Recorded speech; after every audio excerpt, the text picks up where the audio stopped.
Bonjour à tous, ici Laurent Braillard et Christelle Néant pour International Reporters.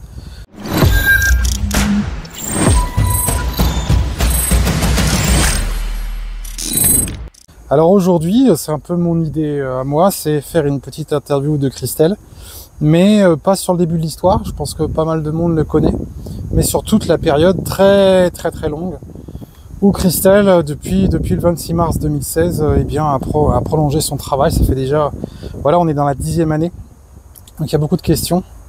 Alors ma première question, Christelle, c'est justement, voilà, tu arrives, tu travailles pour Donai, je pars, donc on est dans l'été 2016 et tu te retrouves toute seule, donc à Donetsk, enfin toute seule avec l'équipe de Doni. Qu'est-ce que ça a été en fait finalement tes premières impressions des reportages, parce que tu t'es retrouvé sur le front très vite, d'ailleurs le deuxième jour de ton arrivée, ouais. Pendant la bataille de Yasinovataya. Ouais. C'était quoi les difficultés premières dans l'époque de Doni, donc en fait de 2016 à 2018?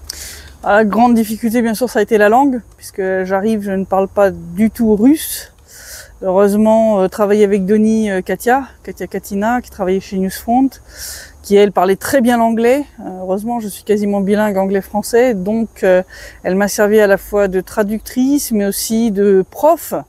Parce avant la guerre, j'étais pas journaliste, donc je n'ai pas appris voilà, comment et quelles questions poser, comment filmer, est-ce qu'il faut filmer, est-ce qu'on n'avait pas le droit de filmer pour des raisons de sécurité, etc. Donc elle m'a tout appris. Pendant 2 ans, j'ai travaillé avec Katia de manière quasi quotidienne. On était inséparables, on était surnommés les sœurs ici, et donc ça m'a laissé le temps de m'acclimater, d'apprendre la langue et de prendre mes marques, puisque bon, comme je dis, je suis arrivée au départ, je n'étais pas journaliste avant ça, j'ai pas fait d'école de journalisme, et donc il y a eu quand même pas mal d'adaptations quoi à faire.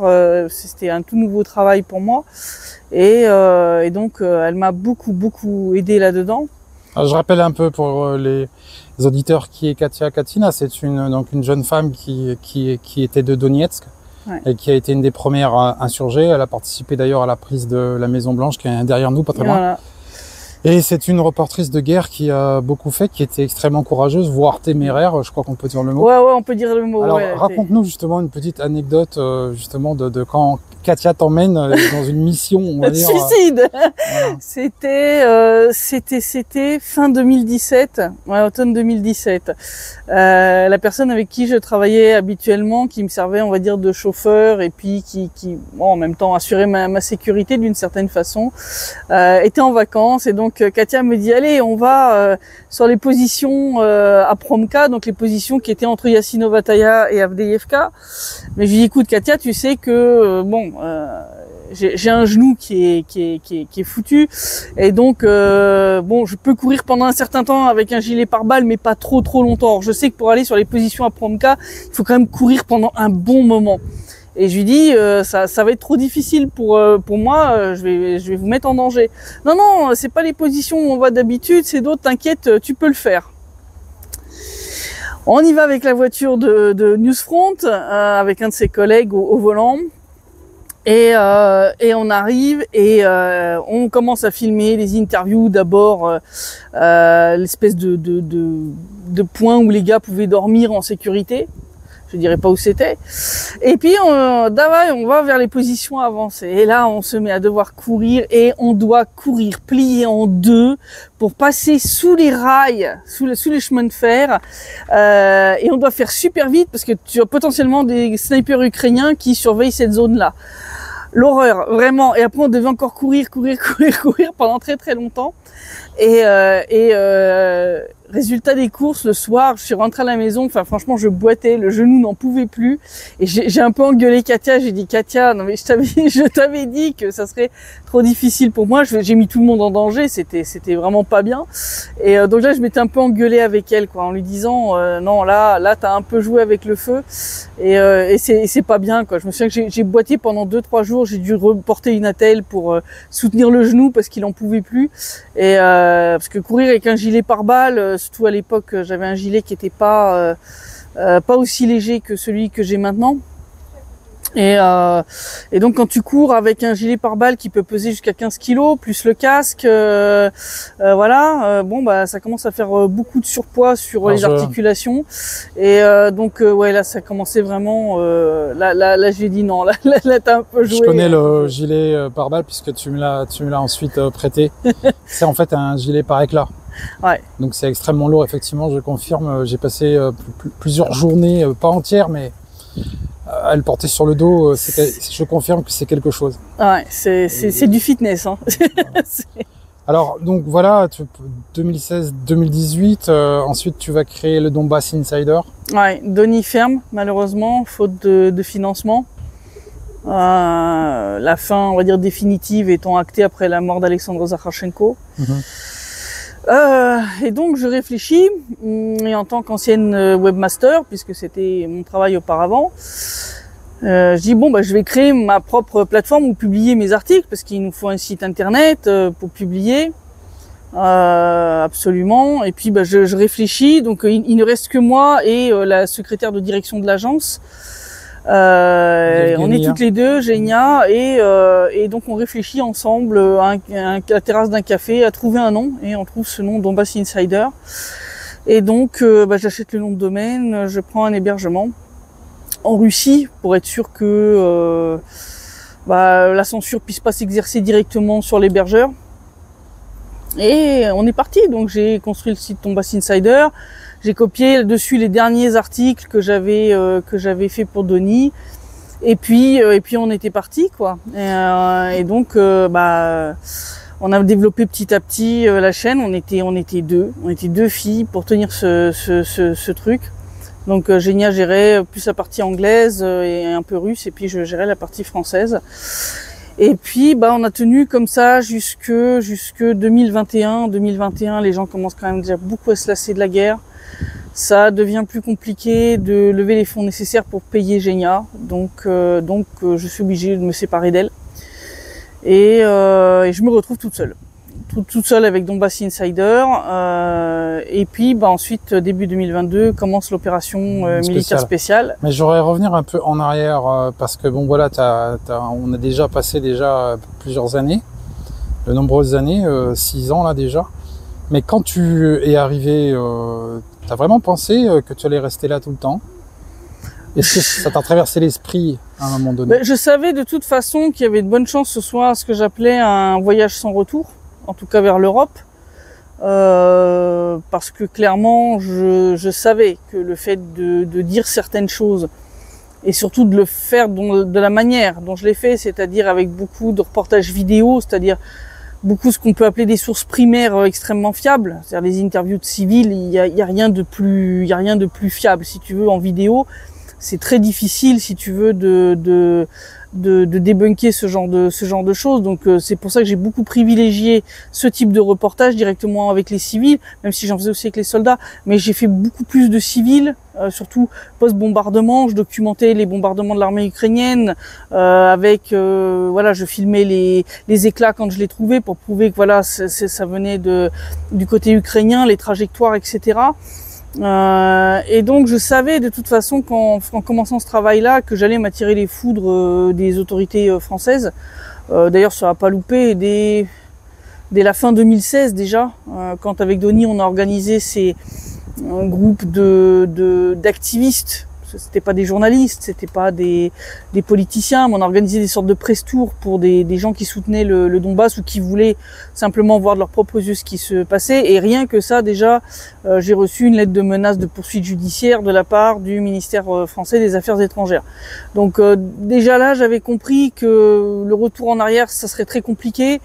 Et donc je savais que j'étais partie pour rester, en tout cas un bon moment dans le Donbass. Alors ça venait du ministère des Affaires étrangères de l'ambassade de France à Kiev ou directement Ah non, directement du Quai d'Orsay. D'accord. Directement du Quai d'Orsay.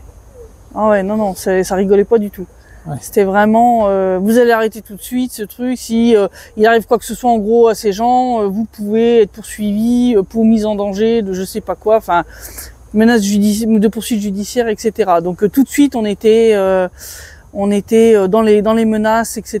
Donc j'ai compris tout de suite que ça leur posait un énorme problème. Rien que le fait qu'on organise ces visites-là. Alors mon travail, non, laisse tomber, c'était clair dès le départ. D'ailleurs, quand existait encore Donbass Insider, il y avait déjà 2020, déjà une première alerte. Des amis me disent que des journalistes français, alors je crois que c'était le journal Le Monde je crois, qui cherchaient à me contacter parce que ils auraient des informations comme quoi la France et l'Ukraine voulaient poursuivre de manière commune en justice les Français qui étaient présents dans le Donbass, et pas seulement les combattants, mais aussi journalistes, humanitaires, enfin tous ceux qui étaient venus ici pour dire ce qui se passait réellement. Et que voilà, ils voulaient m'interroger là-dessus. Donc déjà là, j'avais compris que bon. Alors ce qui est marrant, c'est qu'en fait, il s'est absolument rien passé, comme on sait. Ouais. Enfin, du moins de connu. Mais en tout cas, on est dans les menaces claires. Peut-être même que le journal Le Monde faisait partie de ce plan de te faire peur, j'imagine. Oui, c'est possible. Mais en tout cas, clairement, le signal était vaut mieux pas revenir, quoi. Alors après, évidemment, tu es de la famille en France, on va pas dire où, voilà, mais pour eux, il n'y a pas eu de problème, il n'y a pas eu de connaissance de Pour problème. l'instant, non. Bien sûr, ils font très attention. Je leur ai bien sûr donné un certain nombre d'astuces de sécurité, etc. Pour l'instant, il n'y a pas eu de problème, heureusement. Mais oui, c'est c'est un risque dont je suis consciente. Ils sont conscients aussi. Parce que tu apparais dans la liste Mirodvorets très rapidement, en fin de compte. Ouais, septembre 2016. C'est-à-dire dès que je reçois le passeport de la République populaire de Donetsk, le lendemain, je suis sur la liste du site Mirodvorets. Moi, ils ont mis un peu plus longtemps, parce que de mes premiers articles, je tombe dedans en octobre 2015, il s'était quand même passé 10 mois en fait. Ouais. Et moi, non, ils ont réagi assez vite. Alors, donc voilà, Donbass Insider, ensuite tu te retrouves toute seule, la SVO commence, on revient à cet épisode-là. Évidemment, tu disais qu'il y avait une lassitude de la guerre, entre guillemets. Ouais. Tu voulais parler finalement du fait que c'est tellement long que l'auditoire se lasse, disparaît. Ouais, l'auditoire se lasse, disparaît, les gens qui soutenaient financièrement aussi. Est-ce que tu crois que finalement les gens... est-ce qu'il y avait vraiment une réelle compréhension de ce qui se passait là ? Oui, mais c'est vrai que bon, 2021, on est déjà 7 ans après le début de la guerre. 7 ans après le début de la guerre, c'est long, c'est très très long. Même pour les gens d'ici, c'est très long. Ça fait maintenant plus de 11 ans que la guerre fait rage dans le Donbass. Pour les gens d'ici, c'est déjà lassant. Alors pour quelqu'un qui a 3000 km de là... Oui, c'était quand même... voilà. Enfin bon, la SVO commence, alors évidemment ça change encore tout dans ta vie, ta mission, enfin la mienne aussi. Voilà. Qu'est-ce qui s'est passé en 2022 ? Qu'est-ce qu'il y avait de changé en 2022 par rapport aux autres années que tu as vécues sur le front ? Parce que tu as fait quand même pas mal de fronts, pas mal de positions, pas mal de... Bah, c'est vrai enfin les 2 dernières années avant l'opération spéciale, je faisais de moins en moins de fronts. Les procédures pour obtenir les autorisations étaient de plus en plus compliquées. C'est quelque chose qu'on revoit maintenant. Mais quand commence l'opération militaire spéciale, il y a vraiment une volonté de laisser les journalistes faire leur travail au maximum. Et donc là, d'un seul coup, on est de nouveau très très rapidement autorisé à aller, mais vraiment sur des points chauds. Je veux dire, j'étais à Mariupol pendant que les combats encore faisaient rage. Parlons de Mariupol parce que tu es une des premières. Vous étiez quelques occidentaux, hein, il y en a eu quelques-uns. Enfin, tu es une des rares témoins. Enfin, moi, j'ai vu que la fin, mais toi, tu as vu le début du siège, etc. Alors, qu'est-ce que tu as vu là-bas ? Qu'est-ce qui changeait parce qu'évidemment, là, on est dans une guerre chaude, entre guillemets. Est-ce que tu as des anecdotes Déjà, de toute façon, quand commence déjà l'opération militaire spéciale, nous, on s'y attendait parce qu'on avait vu l'accumulation de forces. On avait vu l'accumulation d'équipements militaires, on avait tiré la sonnette d'alarme. D'ailleurs, les gens peuvent regarder sur Donbass Insider les articles de fin 2021, tout début 2022, donc de novembre 2021 jusqu'à janvier, février. J'avais déjà fait plusieurs articles indiquant que attention, On voit que l'armée ukrainienne se regroupe, se rassemble des troupes près du front, rassemble de l'équipement lourd, de l'artillerie lourde en violation des accords de Minsk. Et il y avait de plus en plus, si tu veux, des discours du genre, bon, bah, faut jeter les accords de Minsk à la poubelle. Donc on sentait que quelque chose se préparait. La question, c'était quand et comment. Et c'est vrai que juste avant que vraiment il y ait cette escalade, il y a eu ce calme avant la tempête. Il y a eu ces moments où on avait très peu de bombardements. C'était devenu relativement calme, surtout après l'accord de juillet 2020, je crois, sur les mesures visant à renforcer le cessez-le-feu. On obtenait des périodes où on n'avait presque pas de violation, où c'était relativement calme. Et du jour au lendemain, mi-février, d'un seul coup, ça bombarde, ça pète de partout. Ça, c'est intéressant parce que, par exemple, moi qui observe beaucoup les données du CKK, justement, ils font commencer leurs données, non pas au 24 février, jour officiel, mais au 17 février. C'est ça, c'est le premier jour, en fait, le premier jour de l'escalade, où on passe de à peine, quelques obus par jour. Vraiment, comme je dis, on était arrivé à des niveaux qui étaient, je vais pas dire imperceptibles, mais c'était presque rien, quoi. Et on est passé au premier jour, je crois que c'était 500 obus, si on compte la RPD et la RPL. Donc on est passé de 1 ou 2 à 500. Et puis à 1000 le deuxième jour. Donc on avait une courbe exponentielle qui explosait complètement. Et là, ça bombardait partout. C'est-à-dire non seulement ils bombardaient les zones proches de la ligne de front, comme le district de Petrovski, etc. Mais ils commençaient aussi à bombarder le centre-ville, par exemple de Donetsk, etc. Et donc ou Makiivka. Et là, on se dit oula, attends, qu'est-ce qui est en train de se passer? Et bon, très vite, au bout de 2 jours, on comprend. Parce que là, ce qui est intéressant, c'est qu'en fait, tu es en train de nous dire parce que en Occident, voilà, l'opération spéciale, c'est le 24 février. Avant, il n'y a rien du tout. Ouais, non. C'est le 17 février, vraiment, on commence la journée en fanfare. Je m'en souviens d'ailleurs que j'ai des connaissances qui sont dans le sud où là ça avait déjà commencé très tôt le matin du 17 et on commençait un peu à s'inquiéter. Et puis quand on voit au fur de la journée, tu commences à voir les notifications. Le SCKK a une chaîne Telegram et tu commences à voir bling bling bling bling bling bling bling bling bling et tu commences à voir les notifications qui tombent et tu vois ok, tant d'obus sur telle localité, tant de grenades sur tel machin, ils tiraient à la GS, donc les lance-grenades automatiques, RPG, 6 roquettes sur tel truc, et là tu te dis oula, qu'est-ce qui est en train de se passer? Et dès le deuxième jour, en fait, dès le 18, on a compris que bon voilà, c'est l'escalade qu'on attendait, et donc décision est prise, d'évacuer les femmes, les personnes âgées et les enfants. En accord avec la Russie, donc les gens sont envoyés en région de Rostov. Ça, c'était à quelle date à peu près? 18, c'est le 18 au soir. Ah oui, donc ça a tout de suite été... Le 18 au soir, les autorités des deux républiques simultanément annoncent l'évacuation, parce qu'on comprend que, on est arrivé au point de non-retour, ils ont jeté les accords de Minsk à la poubelle, et on comprend que... Et nous, l'opération spéciale est déjà dans les cartons, évidemment, on va pas se mentir. Voilà, mais pour l'instant, à ce moment-là, nous, on ne sait pas. C'est-à-dire, nous, on ne sait pas du tout. Est-ce que la Russie va venir à notre secours ou est-ce qu'on va être tout seul? Donc, une mobilisation est lancée en RPD et en RPL, mobilisation totale. Ça, c'était quelle date, tu te souviens? Donc, pareil, 18 au soir, 19. Le 19, la mobilisation générale commence parce que entre les RPD et les RPL, on avait quoi? 40 000 miliciens? Oui, à peu près. Pour faire face à combien? 400 000? 300 000, 400 000 soldats ukrainiens, un truc comme ça. Enfin, ils étaient genre 10 fois plus nombreux. En tout cas, officiellement, sur le front, l'effectif aurait été de 95 000, 100 000 hommes. Non, en vrai, ils étaient beaucoup plus. Mais bon. En vrai, ils avaient accumulé vraiment beaucoup de force. Donc, on était sur un rapport qui était clairement très défavorable pour nous, même en défensif. Et donc, on a compris qu'il n'y avait pas le choix. Là, il y a une question intéressante. Est-ce que tu penses que, admettons que la Russie n'a pas prévu son opération spéciale, du moins elle se prépare, mais voilà. Est-ce que tu crois que les Ukrainiens auraient attaqué? Oui, clairement. Clairement, ils avaient déjà commencé d'ailleurs. Je crois que c'est déjà le 20 ou le 21. Ils tentent de percer en République populaire de Lugansk une première fois. On les repousse. Mais on voit clairement qu'ils commencent à essayer de tester à plusieurs endroits du front, voir où sont les points faibles. Donc on commence à avoir des reconnaissances actives pour essayer de détecter les points où ça peut casser, où ils peuvent faire une percée. Donc clairement, de toute façon, leur but était d'attaquer, bien entendu. C'est très intéressant.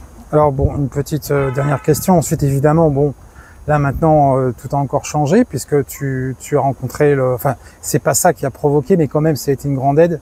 Tu rencontres le président Poutine, on est au mois de juillet 2023, et là, tu vas créer International Reporters. Ouais. Donc là, bien sûr, tu n'es plus toute seule. Bon, évidemment, je t'avais rejoint, évidemment. 2022 déjà. Voilà, mais raconte-nous un petit peu quels sont les enjeux, qu'est-ce qu'il y a de nouveau avec International Reporters par rapport à Donna et par rapport au Donbass Insider et maintenant hier. C'est-à-dire que le but, c'était en fait, quand l'opération militaire spéciale vraiment était, on va dire, en plein 2022, à un moment, en fait, je me souviens, l'armée ukrainienne a bombardé le marché central de Donetsk, le marché couvert. Et je suis en train de filmer et je me rends compte en fait que on est plusieurs confrères occidentaux à filmer le même endroit, à faire entre guillemets le même reportage. Et je me dis mais c'est débile. Si on était tous dans la même équipe, au lieu d'être chacun de son côté, on en enverrait un faire le reportage ici, les autres pourraient aller filmer autre chose. On aurait des traducteurs, des monteurs vidéo qui s'occuperaient de faire le montage. On aurait pu après que chacun à traduire dans notre langue et on n'aurait pas un contenu en 4 ou 5 langues, on en aurait peut-être 4 ou 5 chacun dans 4 ou 5 langues. Et je me suis dit mais c'est pas efficace. C'est pas efficace du tout ce qu'on fait. Et là commençait à naître l'idée mais il faudrait qu'on regroupe un maximum de ces journalistes indépendants occidentaux. C'est le projet que tu défends devant le président. C'est le projet que je défends devant le président. C'est ce projet de dire, on est comme les 5 doigts de la main, mais tant qu'on est séparés, on n'est pas fort. Il faut qu'on soit comme un point comme ça pour être fort contre la propagande occidentale, parce que on est chacun, des journalistes indépendants, chacun de son côté, avec des petits moyens, et face à nous, on a une machine monstrueuse. Qui a des moyens absolument gigantesques. Je veux dire, on le sait, hein, ce qui s'est passé avec l'USAID, hein, on a vu combien les médias occidentaux et ukrainiens reçoivent des millions et des millions et des millions de dollars chaque année chacun. Donc tu fais le total, c'est des milliards. Et je me suis dit non, mais là ça va pas quoi. Il faut vraiment que, comme je dis toujours, des médias comme Russia Today ou Sputnik font un travail énorme et impressionnant, mais ils ont besoin d'aide. Ils ne peuvent pas à eux tout seuls, deux médias, faire face à la multitude, si tu veux, de médias qu'il y a en Ukraine et en Occident, qui sont chargés d'attaquer informationnellement la Russie. Pour l'Ukraine, j'ai un chiffre en tête, hein, c'est plusieurs centaines. Il y a eu des plaintes, notamment tu as été attaqué, nous avons été attaqués, surtout toi, par une activiste justement française, je me souviens plus le nom de l'organisation. Ah, c'est Reporters sans frontières, et elle parle de centaines de médias, centaines de médias. Donc après, il faut compter des milliers de journalistes, évidemment. C'est ça. Donc, et c'est là qu'on se rend compte qu'on a un monstre, c'est une pieuvre tentaculaire en face. Et on se rend compte que les moyens mis de notre côté sont entre guillemets insignifiants. Et là, je me suis dit non, faut faire quelque chose de plus efficace. Et donc le projet mûrit en 2022, pendant que je suis à une formation qui s'appelle l'Atelier des nouveaux médias. Et c'est eux, via l'organisation Russie Terre d'opportunité, qui trouvent que le projet vraiment vaut la peine et disent écoute, on va t'aider et donc me permettre de montrer, de faire une présentation du projet au président russe pour obtenir un soutien pour le lancement. Alors pour préciser, le MNM, parce que ça s'appelle comme ça, c'est une société de journalistes. C'est ça, c'est une organisation qui donne une formation très intéressante d'ailleurs. Sur le journalisme 2.0 à l'heure d'internet qui m'a vraiment aidé à structurer le projet pour que ça soit présentable devant le président. Alors contrairement à ce que beaucoup racontent, non, on ne reçoit pas de valise d'argent du Kremlin. Le soutien a vraiment été plus nous mettre à disposition un juriste pour préparer tous les papiers d'enregistrement, le soutien, voilà, au niveau de Roskomnadzor pour nous aider là aussi à vérifier que tout est en conformité. Explique ce que c'est que ça. Alors Roskomnadzor, c'est un peu comme l'Arcom en France, c'est l'organisme de régulation de tout ce qui est médias, internet, etc. Ça a été voilà, nous mettre à disposition gratuitement un designer pour faire le logo. Voilà, tous ces trucs-là qui, mis bout à bout, forment une aide qui a été indispensable. Sans ça, on n'aurait pas eu les moyens tout simplement de créer d'enregistrer International Reporters. Quels sont les projets ensuite pour hier? Comment tu vois le futur de hier? Et puis, de toute façon, cette guerre, enfin moi c'est mon opinion, va durer. Mais bien sûr, il y aura une fin à cette guerre. Comment tu vois la suite finalement? Hier va continuer. De toute façon, on ne parle pas que de la guerre, on parle aussi voilà, de vie civile, on fait aussi des analyses géopolitiques, on a de plus en plus d'ailleurs de contributeurs, de gens qui nous envoient des articles pour publication gratuite. Alors beaucoup c'est de France, mais pas seulement. On a aussi quelques contributeurs. Alors j'en ai un qui est en Algérie. Qui envoie beaucoup d'articles. Et maintenant, on a même rajouté une langue, puisqu'au départ, quand on a lancé hier, on l'avait fait en 3 langues, français, anglais, russe. On a rajouté l'italien, puisqu'on a maintenant 2 collègues italiens, Vincenzo et Andrea, qui eux sont en République populaire de Lugansk. Donc l'équipe s'agrandit, et donc l'objectif, ça va être vraiment de développer hier comme une agence d'information indépendante. Quand la guerre sera finie, comme j'ai dit, mon rêve c'est de pouvoir voyager un petit peu partout en Russie pour faire découvrir la Russie, la vraie Russie à notre auditoire. Et c'est pas seulement des Occidentaux. On voit dans les statistiques qu'il y a beaucoup de gens qui nous regardent depuis le Maghreb, depuis le Moyen-Orient, qui nous regardent depuis l'Asie aussi, et l'Afrique. Un auditoire africain qui est très important, de plus en plus important même. Et donc je pense que je le vois quand je voyage et que je fais des espèces de petits vlogs là où je vais, comme quand j'ai été à Vladikavkaz l'année dernière. Ça intéresse les gens de découvrir la vraie Russie, parce que l'image qui est donnée par les médias occidentaux, elle est complètement déformée. Et bon, leur montrer Moscou, c'est très joli, mais bon, Moscou, c'est une des villes les plus occidentales, les plus européisées de Russie. Et il y a tellement de choses intéressantes, tellement de cultures différentes, de langues différentes, de religions différentes en Russie. Et je pense que c'est important de montrer un petit peu tout ça à notre auditoire, pour qu'ils comprennent vraiment ce qu'est la Russie, parce que je pense qu'il y a beaucoup de gens qui ont des a priori assez énormes sur ce qu'est la Russie et qui sont pas vrais du tout. J'ai quand même une dernière question, mais c'est vraiment le retour en arrière. Qu'est-ce que tu penses de Christelle, Dourga, le Luxembourg, la reconstitution médiévale, ton bouquin sur les runes, et Christelle maintenant? Alors, c'est des trucs complètement différents entre mon bouquin sur les Vikings et celui que je suis en train d'écrire maintenant. Je suis en pleine écriture d'un 2e roman qui, bien sûr... Ça va parler de quoi? C'est de la guerre dans le Donbass et de l'opération militaire spéciale. Ça va être en fond, on va dire, de l'histoire. Bien sûr, dedans, je retrace un certain nombre d'événements qui sont réels, qui servent de fond à l'histoire principale.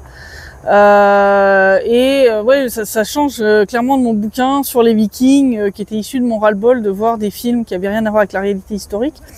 Mais tout ça, ça m'a préparé. J'espère qu'un jour j'aurai de nouveau du temps pour faire de la constitution historique. Il y a des gens ici dans le Donbass, en Russie, qui en font aussi et qui me disent quand tu voudras refaire, avec plaisir, etc. Ça, c'est vrai que c'est ma grande tragédie d'avoir dû laisser derrière moi tout mon matériel, les costumes faits main. C'est beaucoup de temps passé dessus, mais je regrette pas, parce que ce que je fais ici, c'est tellement important. Si j'étais pas là pour le faire, les gens auraient quand même beaucoup moins d'informations du terrain en français sur ce qui se passe ici. Quand il y a des moments où j'ai des un petit peu coup de blues, il y a toujours quelqu'un qui m'écrit pour me dire merci pour ce que vous faites, c'est super important et tout, et ça redonne le petit coup de pouce qu'il faut pour continuer. Je tiens à dire un très grand merci d'ailleurs à notre auditoire, qui est d'un très grand soutien. Je remercie toutes les personnes qui m'écrivent régulièrement pour me dire à quel point le boulot qu'on fait il est important, à quel point ça vous aide à comprendre la situation. Parce que ces petits messages, ça aide à garder le moral. Voilà. Merci Christelle pour rien. l'interview. À bientôt. C'était donc Laurent Braillard et Christelle Néant pour International Reporters. J'espère que cette interview vous a plu. Retrouvez-nous sur le site, sur le canal Telegram et à très bientôt.